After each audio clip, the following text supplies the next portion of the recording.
Napilitang sumama ang babae sa kanyang kidnapper ngunit hindi niya inasahan ang magiging bungang hatid nito sa kanyang puso.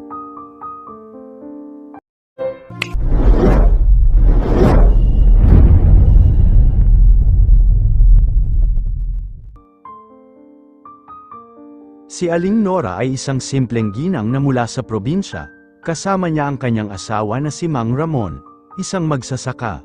Bagaman matagal nang magkasama, hindi naging maganda ang kanilang pagsasama, madalas silang magtalo, at laging pakiramdam ni Nora ay parang wala siyang halaga kay Ramon. Sa araw-araw na lamang ay iniiwan siya ng kanyang asawa sa bahay habang abala ito sa pag-aalaga ng kanilang bukirin.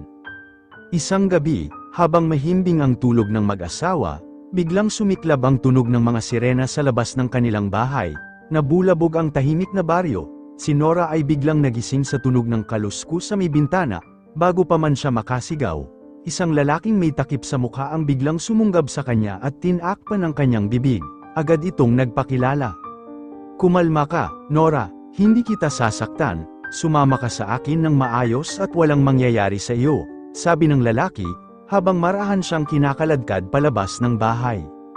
Sa takot ni Nora, sumunod siya. Pinasok siya sa isang lumang van na may mga tinted na bintana. Doon, binigyan siya ng kumot at tubig ng kidnapper na nagpakilalang si Edgar. "Bakit mo ginagawa ito? Ano ba ang kailangan mo sa akin?" tanong ni Nora habang nanginginig. "Wala akong balak saktan ka. Gusto ko lang tiyakin na ligtas ka at hindi ka na maltratuhin ng asawa mo," sagot ni Edgar habang seryosong nakatingin kay Nora. Nagtaka si Nora. "Paano mo nalaman ang tungkol sa akin at kay Ramon?" "Nabalitaan ko mula sa mga kapitbahay, nakita ko rin kung paano kanya tinatreto, hindi tama ang ginagawa niya sa iyo. Kaya ko naisip ang tulungan ka," sagot ni Edgar, tila ba may malasakit sa kanyang boses. Sa mga sumunod na araw, inalagaan ni Edgar si Nora. Bagaman nasa isang maliit na kubo lang sila sa gitna ng kagubatan, hindi niya pinagkaaitan ng pagkain at tubig si Nora. Ipinakikita rin ito ang respeto sa kanya. Laging nagtatanong bago gumawa ng kahit ano, hindi katulad ni Ramon na tila laging inaasahan na siya ang mag-aasikaso sa lahat. Isang gabi, habang kumakain sila ng simpleng hapunan, nagtanong si Edgar kay Nora, "Nora, kung bibigyan kita ng pagkakataon na bumalik kay Ramon, gusto mo pa bang bumalik sa kanya?" Natahimik si Nora, hinanap niya sa kanyang puso ang sagot, at pagkatapos ng ilang sandali, inamin niya ang kanyang nararamdaman. "Sa totoo lang, Edgar, hindi ko na siguro kayang bumalik kay Ramon. Sa loob ng maraming taon, pakiramdam ko ay isang kasambahay lang ako sa kanya. Hindi ko naramdam ang pagmamahal.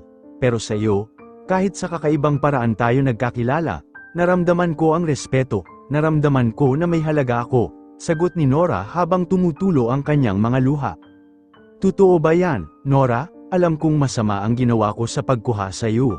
Pero ginawa ko ito dahil gusto kong ipakita sa iyo na may taong handang pahalagahan ka. Hindi ko inaasahang ganito ang magiging takbo ng lahat," sagot ni Edgar na halata ang sinseridad sa boses. Hindi nagtagal, napagdesisyon na ni Edgar na pakawalan si Nora. Subalit, sa kanyang sorpresa, hindi na bumalik si Nora kay Ramon. Pinili niyang manatili sa piling ni Edgar kahit na alam niyang magdudulot ito ng galit at pagdududa ng mga tao sa kanilang baryo. Alam niya na magiging masalimuot ang kanilang magiging sitwasyon, pero para kay Nora, ito ang pagkakataon niyang maranasan ang isang uri ng pagmamahal na matagal na niyang hinahanap. Isang araw, dumating si Mang Ramon sa kubo kung saan naroon si Nora at Edgar. Napag-alaman niya mula sa mga kapulisan na si Edgar ang dumukot kay Nora, kaya't sinundan niya ito.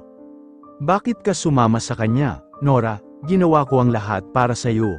Pero mas pinili mong sumama sa isang kidnapper," galit na sabi ni Ramon habang nakaturo kay Edgar. "Ramon, hindi mo na ako naiintindihan. Oo, mali ang ginawa ni Edgar. Pero siya lang ang nagparamdam sa akin ng halaga. Sa loob ng maraming taon, lagi akong naghintay na maramdaman ko yang pagmamahal mula sa iyo. Pero puro galit at pagmamaliit lang ang natanggap ko. Kaya kung kailangan kong mamili sa pagitan ng buhay na puno ng takot sa piling mo at sa buhay na may respeto, kahit pa sa isang taong katulad ni Edgar, pipiliin ko ang huli," matapang na sagot ni Nora habang nakatingin ng diretso kay Ramon. Hindi nakapagsalita si Ramon, naramdaman niya ang bigat ng katotohanan sa mga salita ni Nora. Sa kabila ng kanyang galit, alam niyang may bahagi ng kanyang puso na sumasang-ayon dito. Si Edgar naman ay nagsalita, "Hindi kita papalitan, Ramon. Hindi ko rin ginustong mangyari ito. Pero kung mahal mo talaga si Nora, hayaang siya ang magdesisyon para sa sarili niya. Hindi mo siya pag-aari." Lumuhad si Ramon sa harapan ni Nora, at sa unang pagkakataon, nakita niyang may luha sa mga mata ng kanyang asawa. "Patawad, Nora, kung ito ang gusto mo, igagalang ko ang desisyon mo." Sa mga sumunod na linggo, umalis si Ramon at iniwan sina Nora at Edgar. Unti-unti, natutunan ni Nora na muling magtiwala at magsimulang muli. Hindi naging madali ang kanilang buhay. Pero para kay Nora, sapat na ang respeto at pagmamahal na natagpuan niya sa piling ni Edgar. Sa huli, hindi importante kung tama o mali ang naging desisyon ni Nora. Ang mahalaga ay natagpuan niya ang isang bahagi ng sarili na matagal na niyang naiwala, ang kakayahang pumili para sa kanyang kaligayahan.